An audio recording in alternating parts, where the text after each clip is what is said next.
Hello, I'm Vanessa Maria Graber, and this is Free Press Live, brought to you by Free Press, a nonprofit, nonpartisan media reform advocacy organization. Free Press Live is your weekly source for updates and live discussion of what's happening in the world of communication rights. Learn more about our work at freepress.net. Today, Free Press Policy Counsel Leo Fitzpatrick will join us to discuss Free Press's telecommunications advocacy work, which has involved calling for the FCC to use its authority to take proactive measures to ensure that communications infrastructures everywhere can withstand the types of disasters, be they hurricanes, wildfires, or other catastrophes that are striking with increased frequency as the climate crisis upends the fragile balance of the planet. We'll talk about the failure of communications infrastructure in Louisiana in the aftermath of Hurricane Ida and more on this episode of Free Press Live. Stay tuned. We'll be right back with our headlines.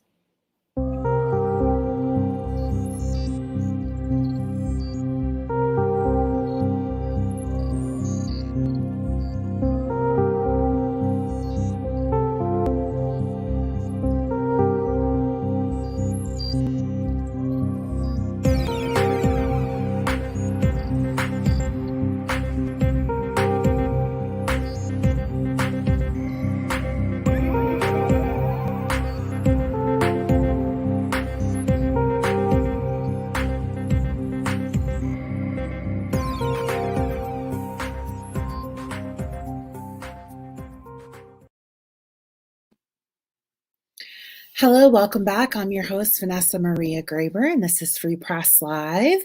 Right now, we have a couple of news headlines before we get into our main interview with our guest, Leo Fitzpatrick. Forbes is reporting that the Taliban, as they are taking control of Afghanistan in the most recent weeks, is reporting media there face new and daunting challenges and an uncertain road ahead. One female journalist has received threatening calls from the Taliban saying that your time is over, as she reported to the Committee to Protect Journalists. Members of the Taliban have also reportedly barred at least 2 female journalists from their jobs at public broadcaster Radio Television Afghanistan. And Taliban members have also infringed on the rights of camera operator with Ariana News while they covered an anti-Taliban protest. Taliban have also reportedly searched the homes of at least 4 journalists and news agency employees, and the Committee to Protect Journalists is investigating reports that the Taliban has searched the home of Deutsche Welle editor and shot and killed one of their family members and seriously injured another. This week, Hurricane Ida left large swaths of Louisiana without reliable cell phone services, including the complete loss of services in 2 of the parishes directly in the storm's path. In addition, more than 300,000 homes lost cable and wireline services, according to the federal communications data released on Monday. The region's 911 call center was also knocked out. Calls for help went unanswered for 13 hours, leaving many people in serious danger with few to no options to contact emergency services. AT&T, which local governments contracted to ensure that emergency calls reached the 911 call center over landlines, didn't deliver. While major carriers, including AT&T and Verizon, announced that they were rushing crews into the storm-struck region to repair many networks that failed, it was far too late for many Louisianans who were unable to contact loved ones or emergency services, and of no use to the more than 1 million people left without power, which may take weeks to restore in the hardest hit areas. Earlier this year, the Government Accountability Office released a report that criticized the Trump's FCC's inadequate restoration of communication services in Puerto Rico after Hurricanes Irma and Maria knocked out essential networks in 2017. The GAO report acknowledged a dire need for greater interagency coordination, especially between the FCC and FEMA. In the aftermath of those storms, Free Press repeatedly urged the FCC to use its authority to take proactive measures to ensure that communications infrastructures everywhere can withstand the types of disasters, be they hurricanes, wildfires, or other climate catastrophes that are striking the country with increased frequency as the climate crisis upends the fragile balance of the planet.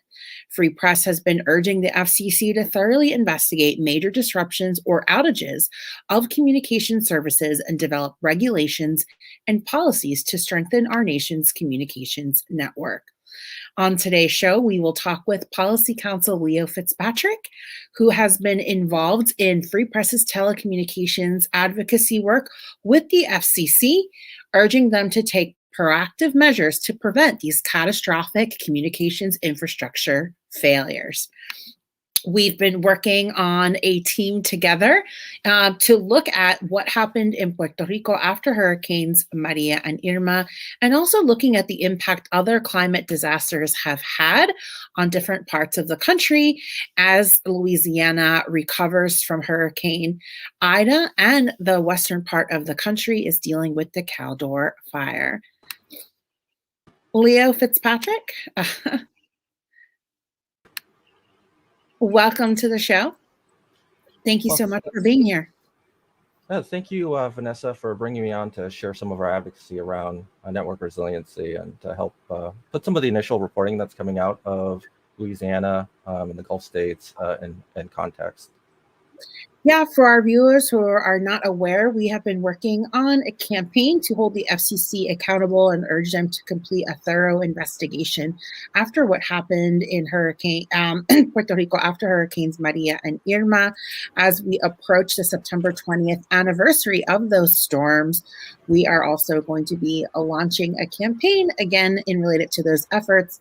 And now Hurricane Ida has happened, and the people of Louisiana are experiencing a lot of the same things that had happened in Puerto Rico just 4 years ago. Can you tell our viewers a little bit about the advocacy work we've been doing since then in regards to holding the FCC accountable for making sure there are no more communications infrastructure failures during climate disasters like these? Thanks for the question. We haven't been have full details of what exactly is coming out of Louisiana at the moment. Currently, we just have a lot of anecdotal evidence. Some of it's extremely concerning, particularly around the loss of 911 service for huge chunks of time. But I think how our advocacy around Puerto Rico and what happened after Hurricane Maria is relevant here is, a storm doesn't have to be as destructive or as terrible or have the same exact impact or be on the same magnitude as Maria or Katrina was. This is coming 16 years Ida made landfall 16 years to the day of Katrina. And we are, as you mentioned, approaching the 4th anniversary of Maria making landfall in Puerto Rico. But so let me just rewind it just a little bit to give folks that might not have been following our Puerto Rico advocacy as closely. Much of our initial work focused around lackluster federal response of, especially the Trump FCC's response to Hurricane Maria, and how long, it was months, at least 6 months, and in some places it was even longer to fully restore telecommunications and communications. But as we did that work, we started seeing a pattern. These disasters were touted as these kind of once in a century phenomenon, and as something that you've raised earlier this week, Vanessa, in our conversations.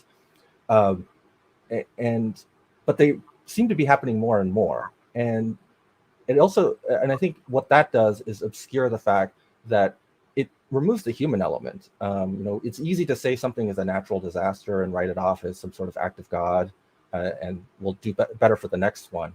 But some of this, is either underinvestment in telecommunications infrastructure. It might be, having a heads up that your network won't survive a certain category storm and not actually making the necessary investments or putting in place rules, enforceable rules that would, protect folks. So this pattern also, obscures who's exactly responsible, right? Like we can just say, all right, this is a natural disaster. So our work has primarily focused, there are really great advocates, particularly in California at the state level, pushing for very specific battery backup requirements, certain resiliency requirements. Some groups that we sometimes work with and are allied on issues like Communications Workers of America, the Utility Reform Network, or TURN, are doing excellent advocacy in this regard. What we've been focusing is primarily at the FCC at the national level on transparency and accountability. Transparency means, the FCC collects information and releases it in a useful way for members of the public, researchers, advocates like ourselves to pour through and start figuring out if things are how did things fare, and if they didn't fare well, how can we improve them? It's surprising to us that after Maria, FCC disaster reports, and I think you might be asking me about that later, but weren't being published in Spanish. So it wasn't until Free Press and the National Hispanic Media Coalition and others demanded it after Maria. And now the FCC is regularly releasing reports in the predominant languages spoken in impacted areas. It also means releasing, regularly releasing reports around how bad the disasters were. We saw in Puerto Rico, people actually trying to reach out to loved ones and actually sharing some of these FCC reports to try to suss out, hey, is the network where my family is there? But more importantly, the FCC should actually be collecting all this information all the time. What went wrong, where and how did it go wrong? Learn from it and figure out how we can do better.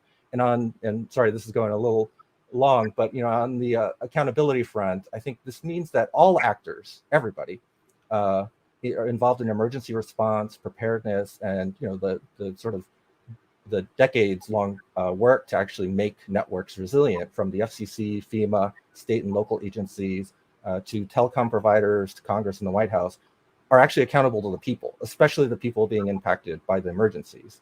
That means that these voluntary regimes that are in place aren't enough. We need enforceable mandates for public safety and emergency response. I think too often after a disaster, we get into these finger pointing matches. And I think you so aptly described earlier this week that it kind of evokes the Spider-Man meme, where identical Spider-Man are pointing at each other saying, "Oh, it's you." And I think, the script reads, hey, electricity is out. So the telecoms say, well, it's their problem and we won't be able to be fully online until they're back. And you see this voluntary agreement, right? So is it the FCC's responsibility to enforce the voluntary agreement? The answer is no. And if roaming, and for instance, one of the things that we saw activated during IDA was this voluntary agreement among all the carriers that they would allow roaming across their networks. And well, in previous in the past disasters, we actually seen instances where maybe one carrier didn't do it. So, it's not the voluntary framework that's a problem. It's this particular, it's a finger pointing at a particular carrier not following the rules. And they all take turns blaming each other after each disaster. So, and then when it comes to like the FCC, and this goes to the GAO report that you mentioned, we didn't get clear instructions from FEMA, or FEMA wasn't fully briefed on an issue that the FCC was an expert on. So who do we hold accountable? And that's a good question. And I think that ambiguity is precisely the point. This is a way for folks to evade accountability. Sorry for the long answer, but I think that kind of encapsulates what we're bringing to this and why we're so, at least you and I and our other colleagues on the Puerto Rico team are so passionate about trying to get something done about making sure that people stay connected after disasters. Thank you for that detailed description of a lot of the work that we do. For folks just joining us, you're watching Free Press Live. I'm Vanessa Maria Graber here with my colleague Leo Fitzpatrick.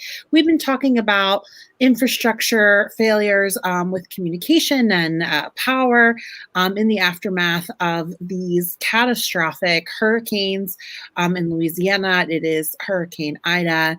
In Puerto Rico, it was Hurricanes Irma and Maria. And what we're really looking at is what happened during these storms that prevented people from getting access to help and or resources. And what we saw in Puerto Rico and also in Louisiana was that people were not able to utilize cell phone service. They weren't able to access 911 systems, and they also didn't have access to broadband or Wi-Fi. There are other apps like Zello that people can use, but if you don't have Wi-Fi or if you don't have it downloaded or you don't know how to use it, it's not very useful. So what we saw in the last couple of days, again, something that we also saw in after Hurricane Maria, is that friends and family members of survivors of the storm were posting on Twitter and on Facebook information so that these people can be rescued. So there was a point in time when people's homes started to flood and they were able to contact friends and family member, give their address, and then communication dropped off. And so if you look on some of those groups or in some of those hashtag threads, you'll see hundreds of friends and family members looking for their people because they haven't been able to communicate with them. As someone who's part of the Puerto Rican diaspora, we were not able to make contact with our family members for 9 days. That's 9 days of a complete communications blackout. And so we're sort of seeing that pattern re-emerge once again in Louisiana. The questions that we're asking at Free Press is, why does this keep happening? Why is there not resilient communications infrastructure? And what can we do as citizens to demand accountability and an investment in communications infrastructure that's able to withstand storms and fires and more of these climate events that continue to happen? So one of the other things I wanted to ask you about is what is the FCC's specific role and oversight of these communications companies that provide cell phone service, broadband, landlines, and 911 service? It's easy to say, oh, well, it's the corporation's fault or it's the power company's fault. But the FCC does have a specific role here in ensuring that they're doing what they said they're going to do. That's a good question. The words and the words of a former FCC commissioner, Michael Copps, who's also a Free Press board member, sort of ring through my mind. And he's been writing especially about the role of the FCC since 9/11 and the communications disruption and inability for people to actually reach out to loved ones, all the way through Katrina and her Superstorm Sandy. He's been saying, this is an issue that the FCC can actually step into a more prominent role and actually start devising, ways to make our, figure out if our networks are resilient and how to make them that way. Unfortunately, I will say to the FCC's credit, their role really turns on the leadership of who's in charge of the FCC. For those that don't know, there's 5 FCC commissioners. Currently, we only have 4, and we've been engaged in some advocacy trying to get a 5th commissioner. 3 of them are from the incumbent party of whoever of the president, and 2 of them are from the minority party. So it really turns on leadership. And this is actually why we really went after the Pai administration, because after Hurricane Katrina, this was a Republican FCC, actually, and this isn't a statement on whether this was far enough or not, but at the very least, they knew something went terribly wrong with the communications networks after Katrina. So they had pulled together an independent panel, convene an independent panel to look at what happened, look at how the FCC responded, and issued recommendations. They did something, they had field hearings actually in the impacted communities. So they actually spoke with people who lived through these outages, and they conducted investigation. And not to mention, Congress, I lost track, but there was at least a half dozen to a dozen independent investigations after Katrina. We saw none of that after Maria, and I think we can all sort of put 2 and 2 together in terms of sort of the contempt at which the last administration, just generally the Trump administration, treated the response to Hurricane Maria. So we didn't see that after Katrina. And, you know, that was actually one of the things we thought it was a very simple ask to go to the FCC under PI and say, hey, convene an independent panel, do this assessment. They didn't. Not only did they not do that, but they convened this task force, which is good. You know, I think, you know, well, it's hard to tell if it's good, but, you know, they did convene this task force within the agency, and we actually approached the FCC and asked them, who was on this task force? What did they do? What exactly did the FCC do throughout all of this? Because, you know, those very scant details available publicly. We actually had to resort to filing a FOIA request that took if not years, with the FCC and even FEMA, asking for more information. You know, so I think, you know, it later confirmed by the GAO report that was prompted by questions that we raised. But it's really what the commission leadership makes of it. And I'd also like to sort of note, especially for longtime Free Press viewers and members, that, you know, some of this is complicated by the fact that with PI's reclassification of broadband. So we need to get Title II back, because one of the things that the Trump FCC did in repealing, its net neutrality action was they reclassified broadband, and they never even stopped to fully address the question about public safety. So that doesn't necessarily touch on their role on like landlines and 911 service, but the FCC can certainly have a much bigger role. And it was something that was definitely confirmed by the GAO report.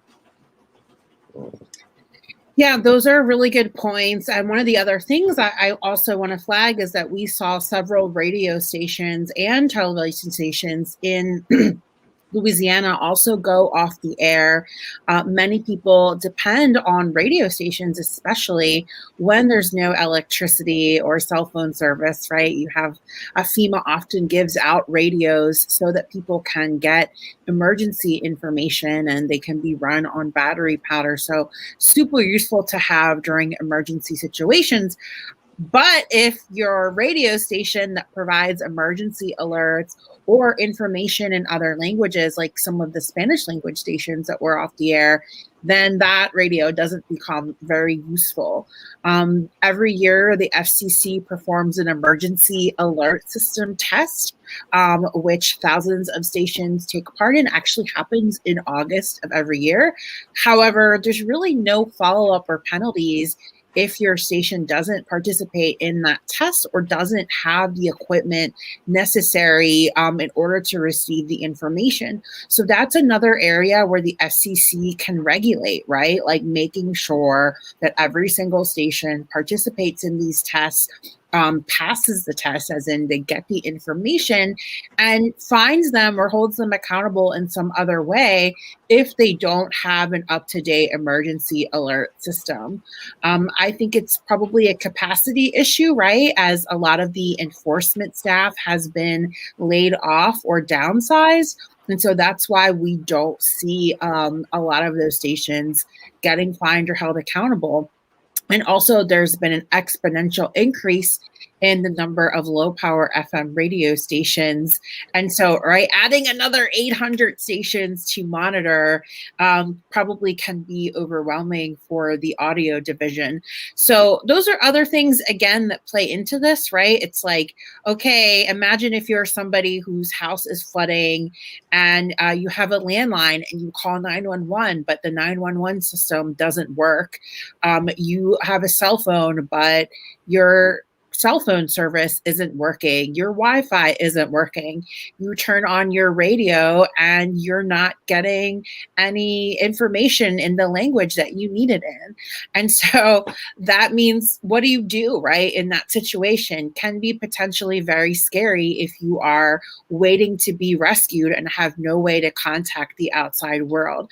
And that's the reason why we're raising the alarm and letting the FCC know that they have a mandate and a job job to do when it comes to ensuring that people have access to communications technology to get the help that they need. And as people rebuild and try to get access to food, water, and shelter, they're going to continue to need reliable communication service in the weeks ahead. As we know, in Puerto Rico, people went months without cell phone service or electricity. So those are all the reasons why we continue to hold the FCC accountable. Leo, I wanted to ask you about outage reports. We're starting to see more of those, and sometimes the media reports on them, but they don't always report on them correctly. Can you talk about what those are and how they can be utilized, and what is the information that's useful that can be extracted from them? Sure. I'll try to keep this as not as wonky as possible. But essentially, after a disaster, so in a typical sunny day, there's actually an outage reporting system, and it's mandatory for everybody. If an outage affects a certain number of people and it's a certain size. In disasters, that actually switches on. It's a separate system called the Disaster Information Reporting Service System. Sorry. Or DIRS, as we like say for short. And that system is it's actually voluntary, which, but without going into the details, all the different providers, TV stations, internet service providers, cell phone companies, have to report by a certain time. And for Ida, it was 11 a.m. A snapshot of what is up and what's down and whatnot. So what I can direct folks' attention to, and hopefully we can share in the respective chat, is if you go to fcc.gov/IDA, the FCC sets up a page for every disaster. And if you go through that, this actually would have been good for screen sharing, but I don't think I'm that sophisticated enough. But you'll see communications reports. And currently there are two. And like I said, this is a snapshot at a particular time of what's up or down or whatnot. You'll see that there was one from yesterday. We're waiting on the third one to come out. And I think the most important, the reason that's important is, like I mentioned at the top, families actually will rely on some of these reports to sort of see if they can figure out if they can actually get a hold of their family. It's a pretty good bet that if you're in a parish where it says 100% of the cell phone towers are out, maybe there might be those kind of mobile, they call them cows, cell on wheels, and they're basically cell towers on the back of a truck that drive out to an area. And some not consistently, but sometimes those will actually be listed. But it's a fair bet that it's going to be really difficult to reach a person in that area. Now, the other thing to sort of keep in mind as you're going through this is, it doesn't get too granular, and this gets into these companies want to protect their proprietary information, and they consider a lot of this network information to be proprietary. So it's not like we get like these detailed heat maps of like, hey, you can get service if you go down the road here or there. So we get these sort of situations where people are and I'm sure, Vanessa, you've been following this very closely. People like saying, I've been driving down the interstate and I finally got service. Everybody, I'm okay.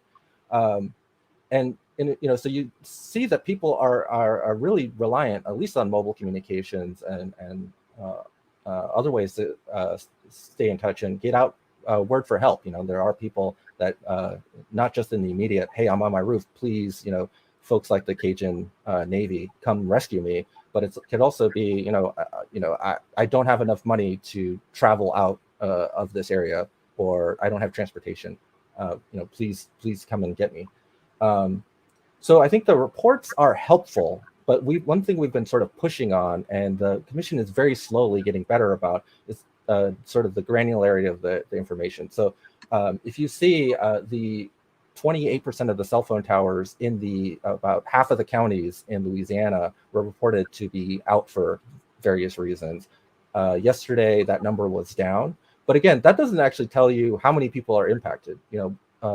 What it doesn't capture is one cell phone tower might be in a rural area and cover 100 people versus another cell phone tower in an urban area that might cover 1,000 people.